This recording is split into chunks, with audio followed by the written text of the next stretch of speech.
Sure is nice to be out here on the farm. Peaceful. It's a little boring though. The hell? Samox has a new Kickstarter.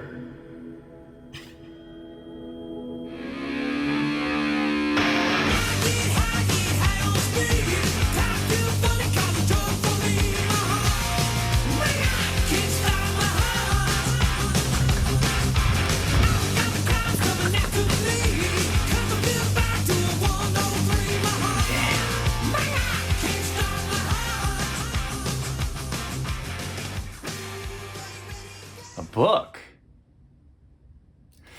But I can't read!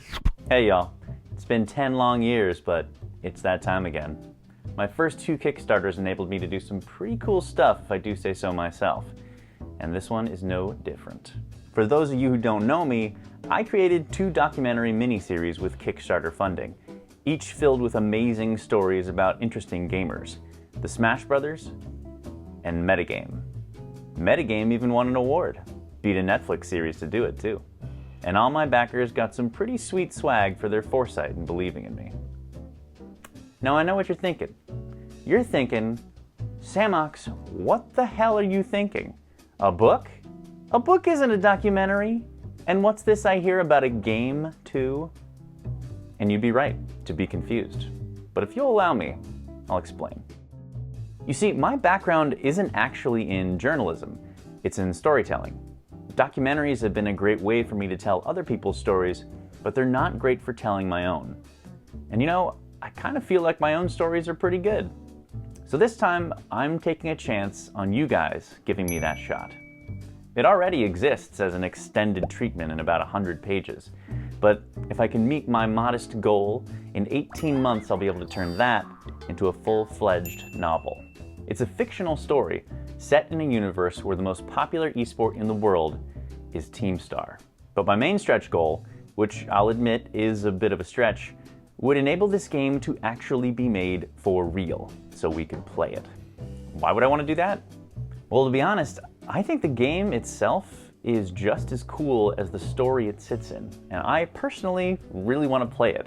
And if you guys agree with that, then we might actually have something even bigger on our hands. But let me start small and explain a little bit of how this even came about.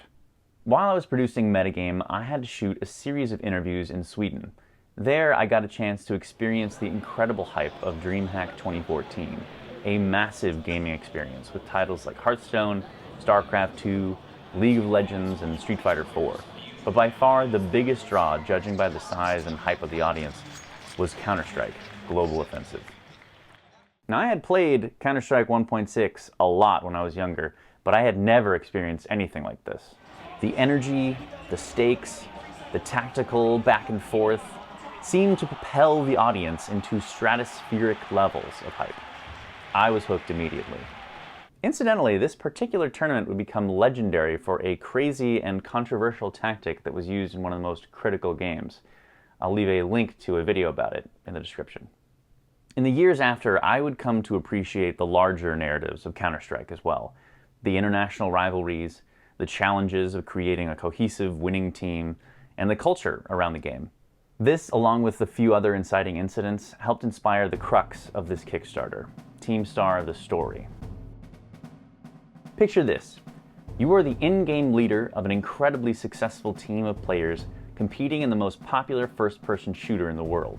Your tactics and leadership, which you're known for, have gotten your squad into the finals numerous times. But for one reason or another, you can never seem to get across the finish line and win a championship.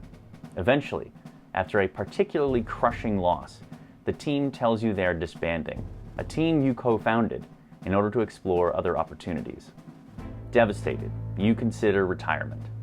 But it turns out the others actually just wanted to get rid of you to form a new team with an up-and-coming player who your teammates think will be better able to win them a championship. Worst of all, the media is hailing this new lineup as a super team. Shocked and betrayed, you are determined to put together a new roster and a brand new team to get back and prove them wrong. To prove to them, the world, and yourself that you can win it all. And with the first developer-sponsored tournament approaching, a massive $100 million boondoggle attracting teams from across the globe, it's a race against the clock to assemble a ragtag group of players and get revenge. Sounds like a fun premise, right? Well, before I get into that, let me shift gears and explain that this is not a Counter-Strike story. This is a Teamstar story. Teamstar is this fictional world's version of Counter-Strike, where that game is counter-terrorists trying to stop terrorists from planting a bomb at one of 2 bomb sites. Teamstar is a team of infiltrators trying to escape through one of 2 doors that the defenders are protecting. Now you just can't leave. The doors don't open automatically, so if the infiltrators manage to take an exit site, they have to defend long enough to get the door open and escape. Every member of their team who makes it out earns them a point. After 6 rounds, the teams switch roles, and whoever has the most points at the end of that wins the map. Now you may be asking yourself, what does the name Teamstar even mean in all of this? Well, it turns out that all the maps have boundaries, not shaped like this, but instead shaped like this. The terrain, structures, and features of the map each differ greatly within them, but the boundaries always look like this because the map actually exists on the arm of a star, hence the name Teamstar. It's also a 5-arm star for a reason. In a lot of tournaments, sets of games are usually played. Best of 3 or best of 5 is typical. A star with 5 arms enables both of those options. There's a lot more that goes into the gameplay side of things that makes Teamstar really fun and unique. And I will go into that later in the video, but for now I will keep things brief. I know all of this sounds a little bit crazy, and I think it is a little bit crazy. But after making the Smash Brothers and metagame, I think I'm actually at my best when I'm producing something that's a little bit crazy. Something that you don't see very often, something that will move people and remind them of what's great about our shared humanity, particularly when it comes to what we can learn about ourselves when we think we're just playing games. To be honest, not many people believed in me when I started the Kickstarter for the Smash Brothers, but I'm eternally grateful to those who did. Thanks to them, we put a stamp on gaming history. And thanks to their support of my insane passion, they've gotten a few cool reminders of what they accomplished as well. Now, it's time to do it again. You obviously do not have to support this project. It is very different from my other ones, but if you've made it this far and any of this sounds interesting or exciting to you, I think you should consider it. If you're on the fence and you need more convincing, or if you just like to learn more about it, stay tuned, because I'm going to be talking a lot about it, the story and the game. But you can also read more about it on the Kickstarter page or on the website, eastpointpictures.com. We apparently do books now, too. Picture books, maybe, even. One of the stretch goals is a graphic novel by Germ Reverso. So, anyways, I hope you'll join me, and thank you for just listening. Cheers. Oh, didn't see you. This is my fake fire room, so, I can pretend that I have a chimney. This book is from the future, when this Kickstarter is fully funded. I sent this back through time to share with you a little bit of its tidbits. I did include an actual slice of one of the chapters, like an example piece of writing on the Kickstarter page. But here I kind of just wanted to introduce you to the main characters. Good stories have great characters that have really interesting interactions. So I think it might be better for you to get a sense for the story that way. Fair warning, this is going to be full of spoilers. I try to minimize them as much as possible, but I don't think there's a real way I can. With that said, if you're already on board, don't watch this if you want to keep spoilers out. So, Alex Kostenko, known as Sultan in Teamstar, is a 27-year-old Ukrainian player and our focal point character. As the story begins, he's the in-game leader of the Russo-Ukrainian team Soulless Nox, one of the best Teamstar teams in the world. Alex is what some might call a top-tier control freak. When the matches start, Alex is the most competitive person you could know, driven to craft devious tactics to trick his foes and leave them grasping. In his private thoughts, he is Napoleon, driving back far larger forces with his cunning and resolve. Due to his controlling nature, he can come across as hot-headed in-game and can get himself into trouble by speaking his mind. But outside the game, he's a pretty level-headed guy, almost reserved in social situations. This is especially true compared to his gregarious father, Kuzma. As undeniably one of the best IGLs out there, Solus Nox knows his value, although his understanding of leadership as being just follow my orders does leave something to be desired. He and his Russian friend Evgeny Crisis Sokolov started the team when they were both together at university in Kyiv. Back then, they played the predecessor to Teamstar, Cobra Combat. This was more of a traditional war game and one in which Solus Nox won more than its fair share of underground tournaments. Together with their teammates Ghost, Talon, and HUD, the boys jumped headfirst into Teamstar's first season and did exceptionally well, making the Final Four in every tournament they played in. But it was in the crucial, high-stakes moments that Evgeny and the others noticed Alex lose his normally commanding demeanor. Something seemed to almost drug him and kneecap his play calling, throwing the team off balance when they could ill afford it. It was clear Alex was struggling with something that was dragging him down, but something he wouldn't divulge. The truth is, Alex's family had been struck with tragedy moments before his first Teamstar tournament, when the larger world of geopolitical events brought conflict to their little Crimean sailing village. After Alex's father, Kuzma, sought to organize some kind of resistance against a Russian occupation in 2014, his mother and younger brother were killed in a car bombing meant for him. Ever since, Kuzma has been a shell of his former self, and Alex has been left to pick up the pieces. It's after a particularly crushing loss that Crisis and the other Solus Nox team members decide to break up the team. Under the guidance of a new coach with a controversial background, they conspire to enlist the young Teamstar phenom Ivan Iron Rush Fedorov and form the first all-Russian super team, Leviathan. Their first target, the recently announced Teamstar International, a tournament with a $100 million prize. Obviously, Alex does not take any of this lightly and focuses all his pain on revenge at all costs. His first order of business is recruiting a team. And that is where Frodo comes in. Oliver Hawthorne, aka Frodo, is a 16-year-old Teamstar player, short on life experience and stature, but brimming with naive positivity.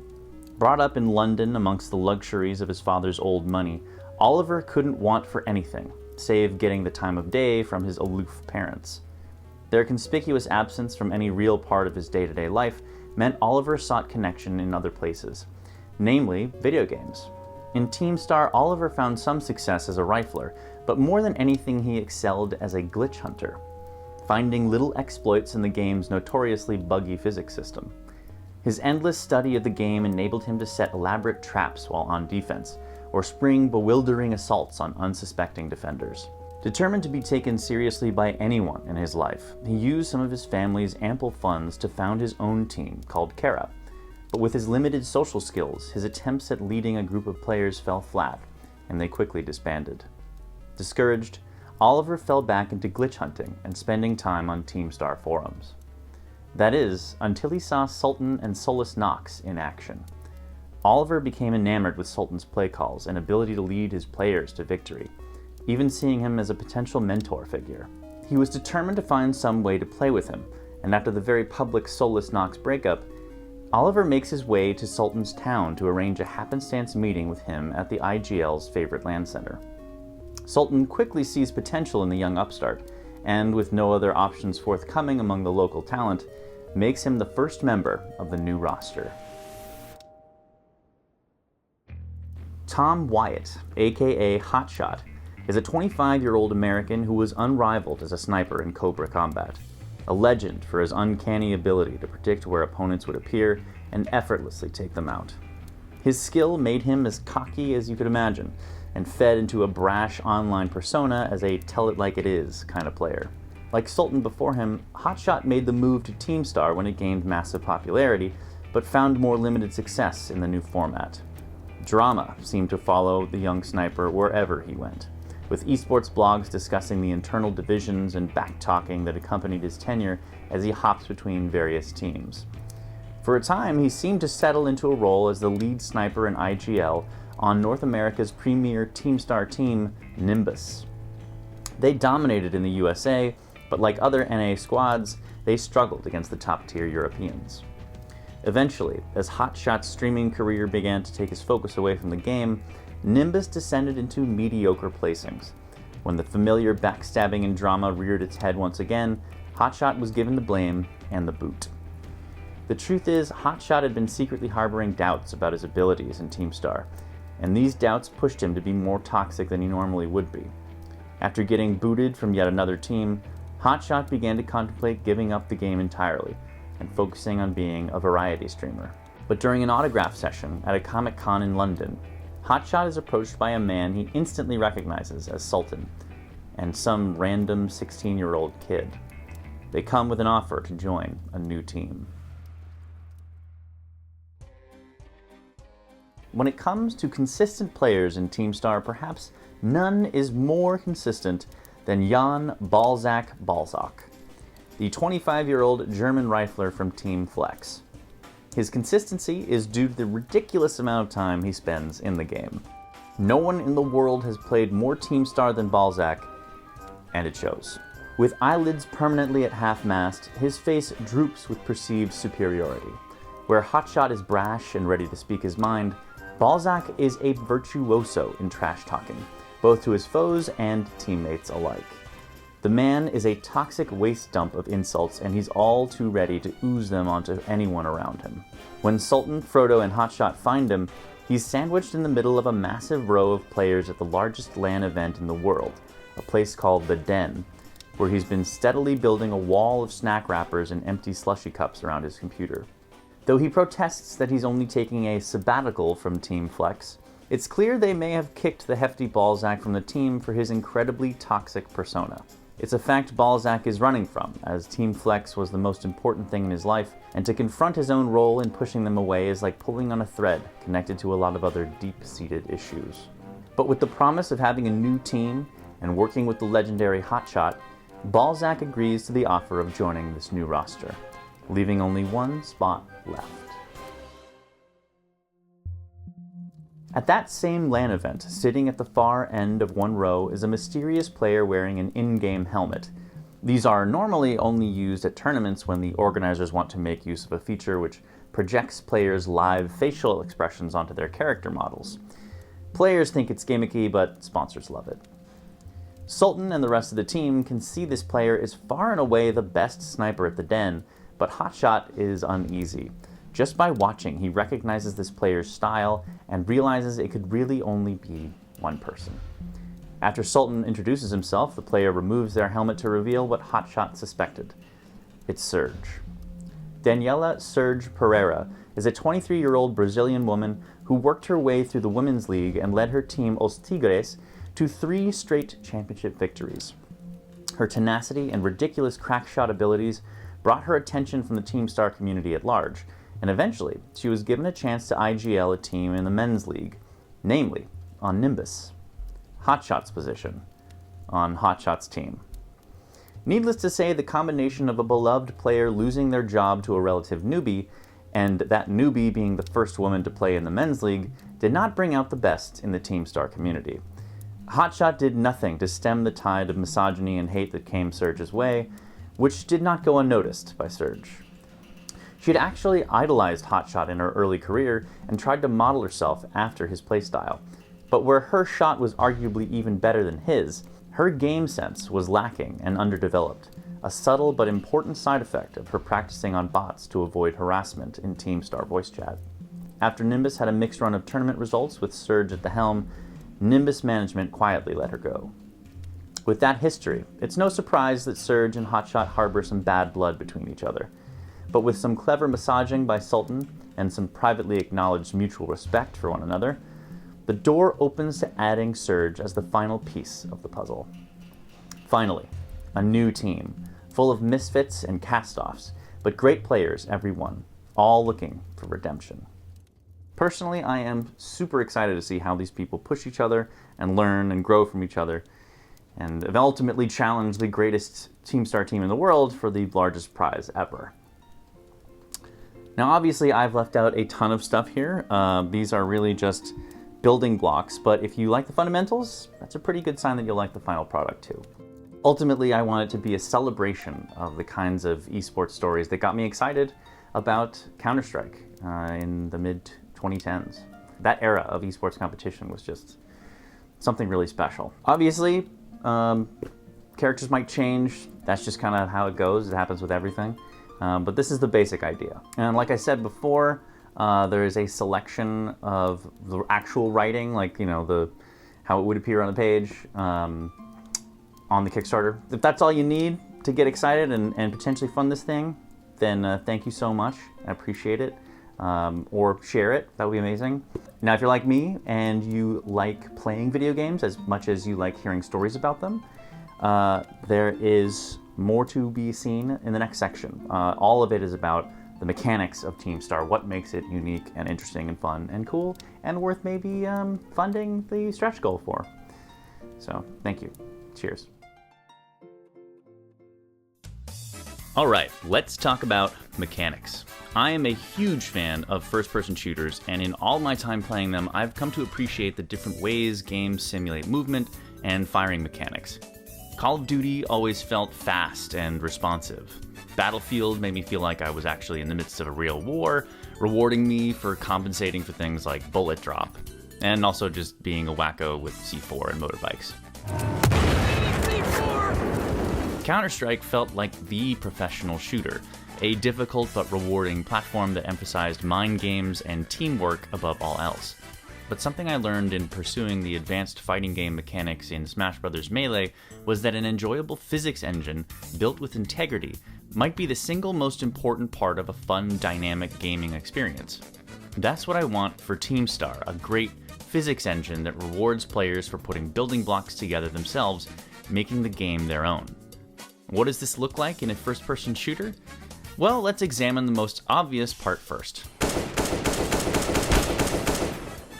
The shooting. Different shooters have different ways for simulating how their weapons work. For example, in Fortnite, the game uses a spread pattern with cones of probability to determine where a given shot might land. This is an extremely simple and easy thing to implement, but it's also my least favorite method of simulation. The random distribution in the cones makes it feel too random and less skill-based compared to other methods. In contrast, in a game like Counter-Strike or Valorant, different weapons have consistent spread patterns of recoil, which you can learn and counteract with your mouse to get more accurate shots in full auto. So if the gun moves up and then to the right, you'd pull down and then to the left at the same time. As much as I love Counter-Strike and enjoy this mechanic, it's always struck me as a little weird, like no automatic rifle actually does this. There are other types of recoil simulation, but I've fallen in love with a relatively new method, which I think offers the best of all worlds. If you've played Escape from Tarkov, you're familiar with this mechanic, but I first experienced a simpler version of it in a lesser-known game called Ravenfield. Basically, wherever the barrel of your character's gun is pointed when you pull the trigger, that's where the bullet is going to go. A physics-based model like this means you're rewarded for planning your movement carefully, knowing you can rapidly fire your rifle, but you'll have to compensate as best you can as you see your arms struggle against each shot, changing where the barrel is pointed. I'm no expert on this stuff, so the finer details will have to be ironed out by devs, but to me this feels more connected with the whole universe of the game, as if the guns actually follow the same physics which govern the rest of the game, which is actually the case. We're not stopping there though. The idea of a physics-based combat infiltration game extends beyond just the recoil mechanics. I always loved Battlefield's destructible environments, and I think it would be great to have some damage that's done to the map stay from round to round, at least until you switch sides. In addition to this, players could use elements of the environment to kill or obstruct in creative ways. Is there an infantry trench beneath a tree line? Why not blow up a tree in such a way as it falls on the players in there and crushes them? Or how about this? What if there's a particularly good spot to snipe from in a high hide? Well, why not invest in some explosives to take it out in an early round to avoid having to deal with the other team's crack sniper camping in it later? It's expensive, but maybe it's worth it. It's all about making a fun physics system that rewards creativity, giving players flexibility. I think you can never go wrong giving a player interesting powers of expression in a game.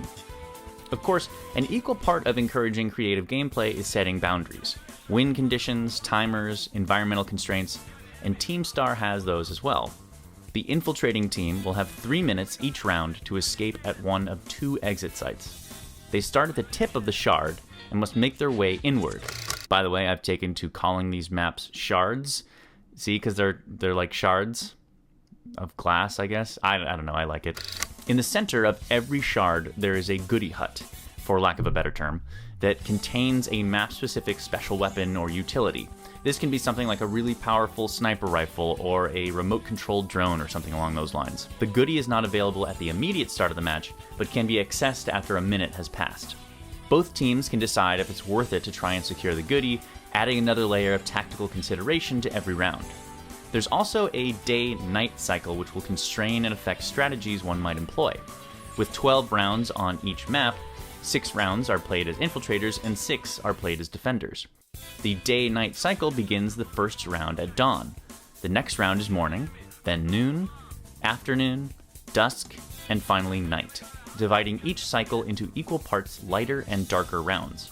The cycle starts anew when you switch sides. Another constraint is cash. The biggest constraint in life, turns out. Like Counter-Strike and Valorant before it, TeamStar will have an economic system, rewarding successful rounds with money you can use to buy more and better weapons to start the next round.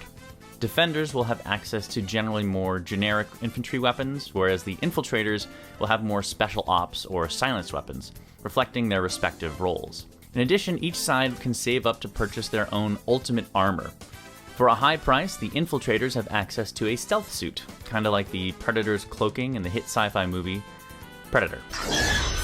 Defenders, on the other hand, have access to a battle suit, a hardened, bullet-resistant exterior, kind of reminiscent of the Space Marine armor from Warhammer, or that one guy's attempt to make a bear-proof suit.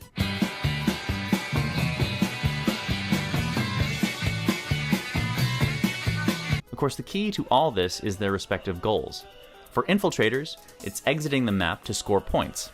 For defenders, it's killing the infiltrators to prevent them from scoring. At first blush, this does seem slightly unbalanced in favor of the defenders, where infiltrators will value keeping all their players alive, since that's the only way to score points which they need to win the map. Defenders won't have this constraint. Plus, if there are set exit points, couldn't the defenders just hurl grenades into any site as a way to maximize kills every round? Well, I do have some potential answers here.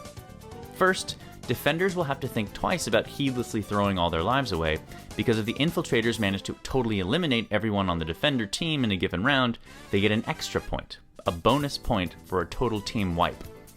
This means defenders will be incentivized to play it somewhat cautious if they, for example, think trying to retake an exit site won't be successful.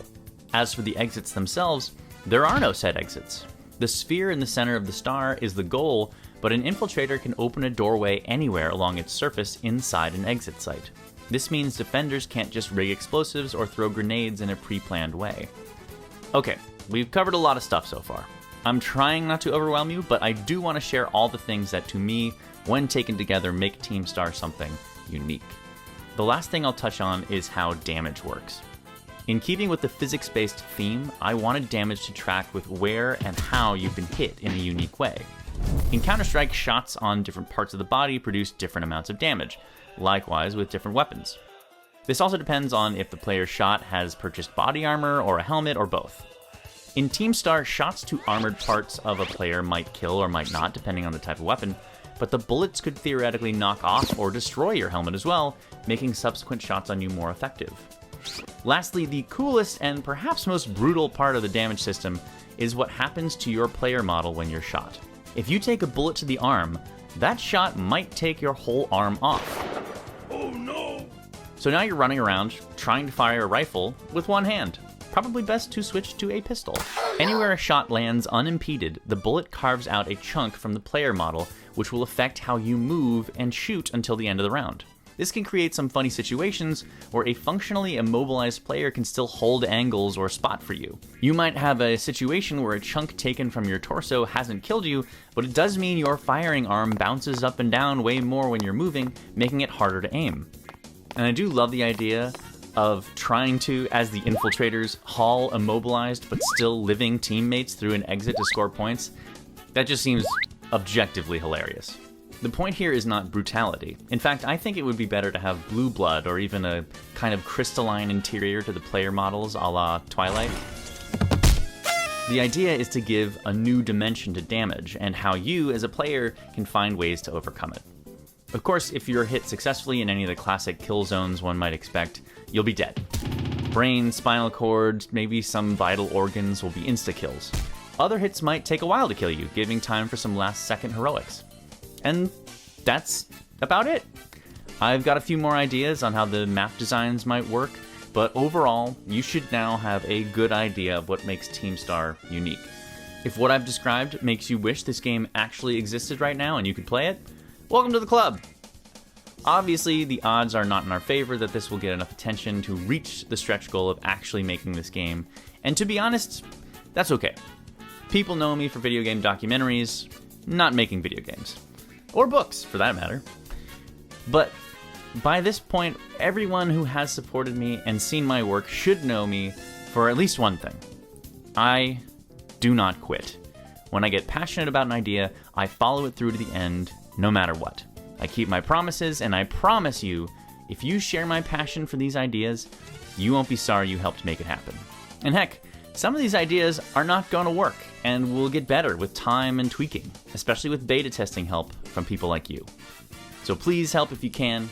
Share this with people who you think might enjoy TeamStar, reading the engaging story, which maybe one day could become the first big esports movie, or might enjoy playing the unique 5-on-5 video game. And with a little luck, you might be able to make some new gaming history together. Thanks.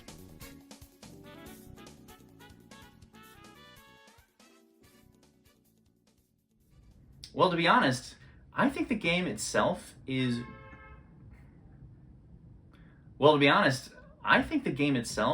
just as cool